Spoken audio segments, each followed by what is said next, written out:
Hey, how's it going everybody? It's Tanner here and welcome back to another Ninjago speculation video here on the channel. In today's video I wanted to talk about these new character posters that have been releasing for Ninjago March of the Oni. Of course it's not season 11 news, but it might actually play into some big things happening down the line. So be sure to watch until the end of this video if you want to go ahead and actually learn everything that I basically found, because there's a lot of crazy theories and things that I can spin off of just these posters alone. So let's go ahead and talk about those. Of course, if you are not aware or if you do not follow any Ninjago related thing on social media anywhere, whether it be Facebook, Twitter, or Instagram, you probably haven't seen these and you'll see them up on the screen right now. These are the several character posters that have been released for Ninjago March of the Oni. Of course, each one basically inscribing a very cryptic clue into the actual message on the bottom. Each poster has a character and each poster has essentially what that character will be doing in March of the Oni, or possibly giving clues as to what's to come further down the line. Of course, as of the time of recording this video, March of the Oni is almost done airing in whatever country it's airing in right now. I'm fairly certain it's New Zealand or someplace like that. I have no idea, but it's certainly not in my country, unfortunately. So as I've said in previous videos, I will not be watching the actual series itself, or at least season 10, until it actually airs in my country. So, I do know everything that happens though, so don't worry, I'm not going to be missing anything by that nature. But let's go ahead and actually discuss what these character posters can mean, and let's start with Cole's. So these are essentially going in release order. So Cole is essentially, his poster is looking very drab. All of them pretty much have a very dark tone to them, which I do enjoy. I think it's really nice for March of the Oni, and it definitely goes ahead and provides that sort of darker tone that the series will essentially be adopting. It has basically adopted it throughout seasons 8, 9, and 10 now especially. So, and his tagline is "One ninja will fall." Pretty self-explanatory. This is relating back to the scene in which Cole fell from the bounty and essentially landed into the Oni pit, or whatever Ninjago City is called now because of the Oni takeover. Whatever that's called, that's pretty self-explanatory. He fell into that. It's not quite clear if he's deceased as of yet. I'm willing to bet that he's not, but, all that remains to be seen.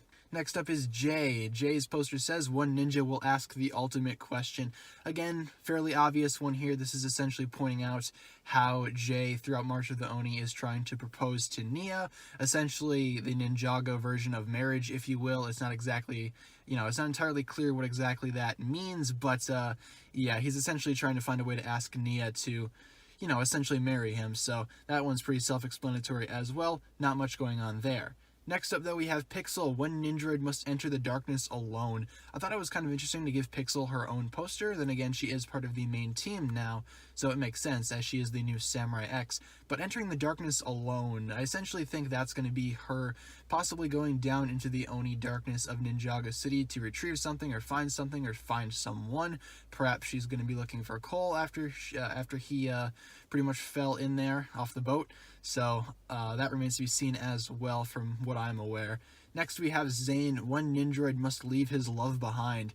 This one's really heavy because this is essentially saying that Zane is going to have to abandon Pixel, possibly because she went down in the darkness and got lost or got hacked or something to that nature.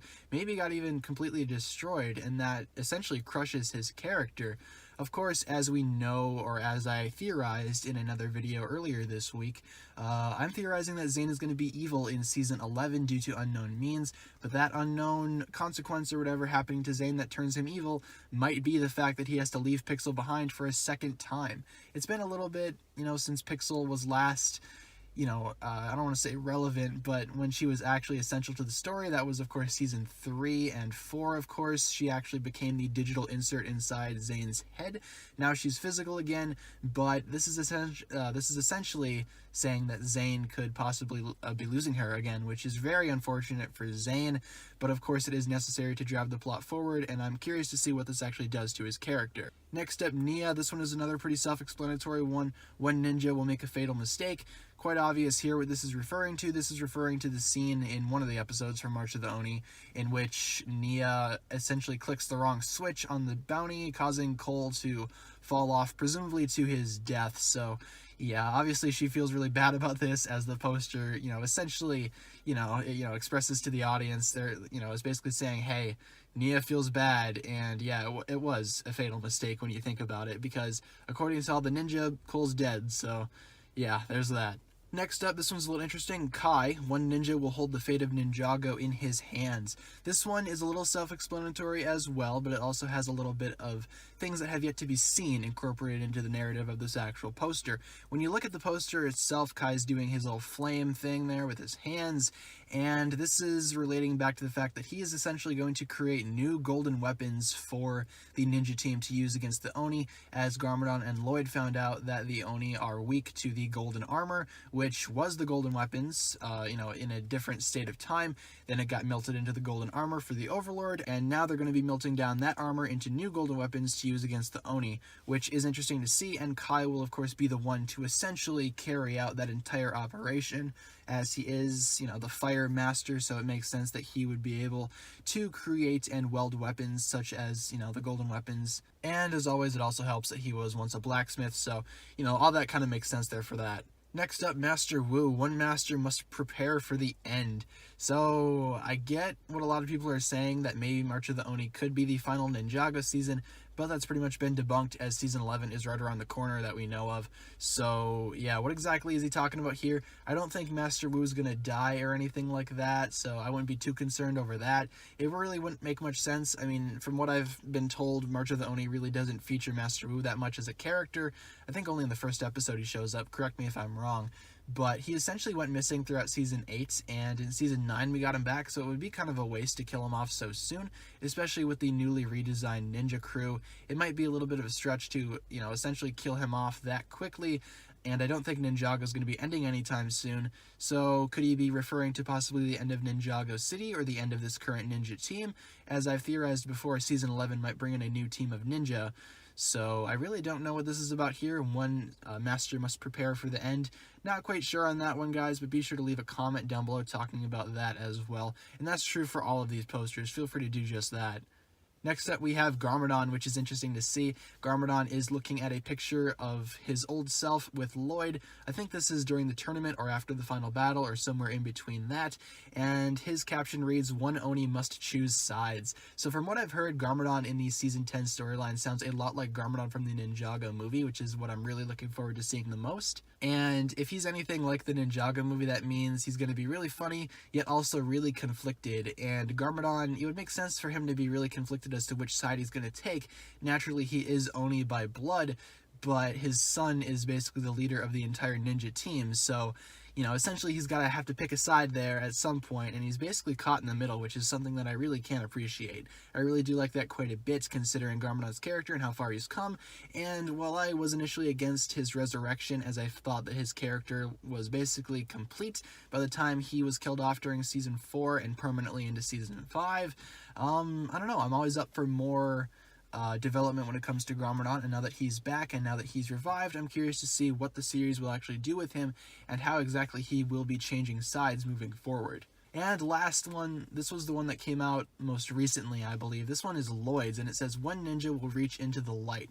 First of all, obviously there's a difference between this poster and the last, plethora of posters that we touched on. This poster is very bright and not as dark and grim as the other posters, which is kind of refreshing. I like that. I like that quite a bit, especially when it's for Lloyd. Now, what essentially could this mean? Well, first of all, let's think about it. What are they only weak to? The power of the first Ninjutsu Master, right? That's why they're creating the new golden weapons. And what power does Lloyd have that the first Ninjutsu Master had? That's right, golden power. So is that coming back? Is that why his poster is really bright? Is that why Lloyd will be reaching into the light? It's because he's going to get his golden power back? Please tell me that's the case. That would be amazing to see. Of course, there is a legacy figure of Golden Lloyd out right now, so they could always incorporate that into the show in some capacity. It won't be that hard. But yeah, overall, Lloyd's poster here is very nice. I like how bright it is, and it does have a lot going on with it as well. Like, will Lloyd essentially get his golden power back and defeat the Oni once and for all? I mean, they only have one episode to do that, so they got to cram a lot into that, so I hope it's, I hope it's good, and I hope something actually comes from this. But if not, it's not that bad, because I really do like this poster, and I think this one is easily the best out of the entirety of the Ninja lineup for Season 10 in terms of the character posters, naturally. I will be doing more videos in the future, essentially talking about, what these posters could mean in a deeper light and, in more detail, so be sure to stick around for that if you do want to hear more about these posters and what exactly they could mean for the future of Ninjago. With that being said, guys, that'll just about do it for this video here. Thank you so much for watching. If you enjoyed the video, as always, don't forget to give it a huge thumbs up rating. And of course, remember to hit the subscribe button if you've not done so already. That would very much be appreciated. Be sure to check all the links in the description for links towards my social media and even my Patreon if you want to go ahead and support that. And as always, I appreciate you leaving a comment, negative, positive, whatever, everything works. Thank you so much for watching once again, guys. My name is TannerFishies, and with that, I bid you farewell.